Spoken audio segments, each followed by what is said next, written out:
welcome to my YouTube channel, or welcome back. Today I'd like to talk about another missing person case. This case is actually about somebody missing from Pittsburgh, Pennsylvania, which is where I currently reside, so it hits especially close to home. But let's go ahead and get started. So on January 23rd, Thomas Hughes, a 25-year-old man, was last seen around 11 p.m. at his sister's home in Beechview. Hours later, at around 4 a.m., police were able to ping Thomas's phone near the Mon Wharf after his family reported him missing after not being able to reach him. So I'm assuming he was expected to come back to his sister's home, or they were just simply not able to contact him again, so they reached out to police. On January 24th, the day after Thomas was last seen, his Volkswagen Routan was found near the Riverfront Trail on the south side of Pittsburgh, with the keys still in the ignition.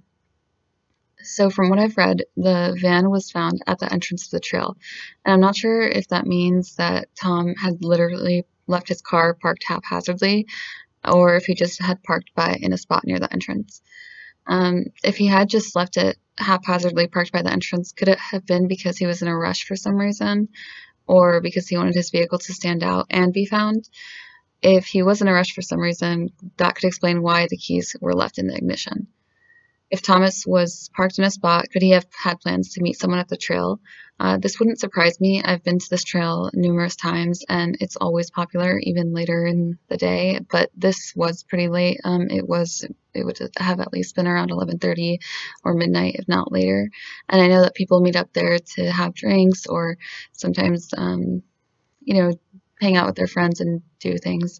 But the night he disappeared, the temperature was around 30 degrees, which isn't ideal for meeting up with friends or going for a walk, so I'm not sure if that would have been the best place for him to meet up with friends.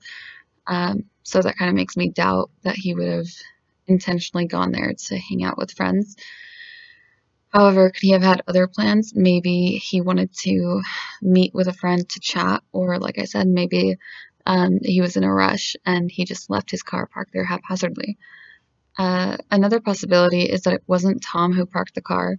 It's possible that he may have been met with foul play earlier that night, and that someone else may have dropped off the van in this location to throw investigators off. I'm sure investigators at this point would have searched the vehicle for any signs of anyone else being in the vehicle, whether they were the driver or the passenger, but this hasn't been released to the public, which makes sense. This case is only a week old, and obviously they want to keep information like this close to the case. I don't even think they would tell the family, because this information, the only people who would probably know it would be Tom and the person with him. So police have not released anything to the public about whether anyone else was in the car that night or had driven that car that night that I'm aware of. So the general area where his car was found, and just Southside itself in general, isn't the safest area. I'm not sure if Tom regularly frequented the area, or if he had friends in the area, or was just familiar with that area and liked to go there.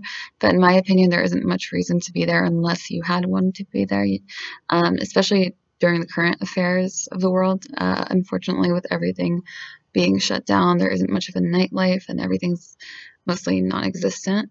So I don't see why someone would be there unless, like I said, they had a reason to be. According to Tom's family and friends, they're not ruling out any theories as of right now.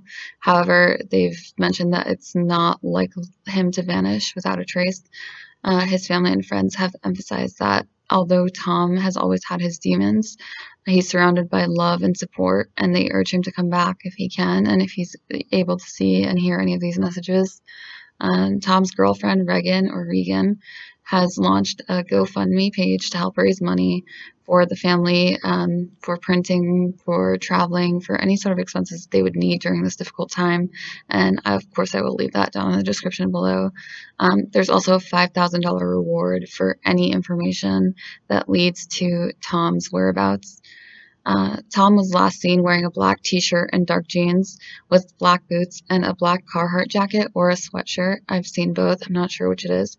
He's 6'1" and weighs between 260 to 280 pounds. He has blue eyes and blonde hair. And if you have any information, you're asked to reach out to the Special Victims Unit here in Pittsburgh, and I will leave that number down in the description below along with all my sources. So, like I said, unfortunately, there isn't much information out there about this case. It's only a week old, which is very fresh and very new.